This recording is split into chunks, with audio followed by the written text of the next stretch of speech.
Now, going from the macro regarding the BBC to the micro, BBC Northern Ireland also has a glaring problem that desperately needs to be addressed. That is, its overuse of extreme minority voices, such as that belonging to the diminutive Jim Allister. Now, let me tell you what, Allister leads a party of one MLA, one MP and 10 councillors, yet seems to have a permanent seat on pretty much every political and current affairs programme that goes out on BBC Northern Ireland. That means that his claim this week on the Talkback show that unionism was being underrepresented on the very show. Well, in my view, that was hilarious. Listen to this. Well, just before I come to that, could I just make a comment, given the day that's in it, that the panel you've chosen to put together for this segment demonstrates and typifies the institutional bias of the BBC, in particular your programme Talkback, because here you have 3 against 1 on an issue, which is typical of Talkback.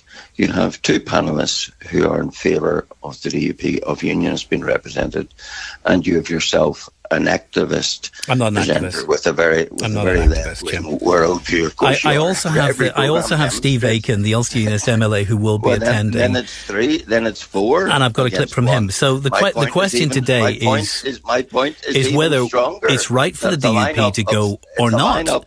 It's a lineup of 3 panellists plus an activist presenter against one person. Just saying it doesn't make it true, Jim. To present an alternative view. Let me give you that alternative view.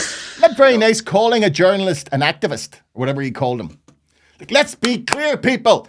Jim Allister represents a minuscule proportion of the Northern Ireland population.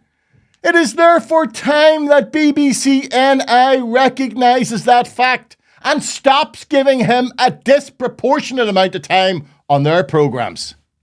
But I've had to go to the BBC here, but let me be clear. I am a fan of the BBC.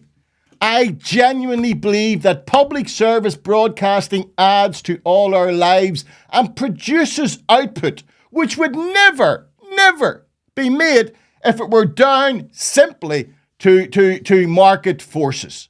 Like, if you want to watch television based solely on profit and loss sheets, go to the USA, where commercial breaks make up as much time as the actual show you're watching.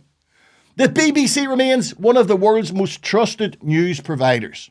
But, and this is a big but, the war within its boardroom between the political left and the political right is like in 10 Downing Street, resulting in institutional turmoil.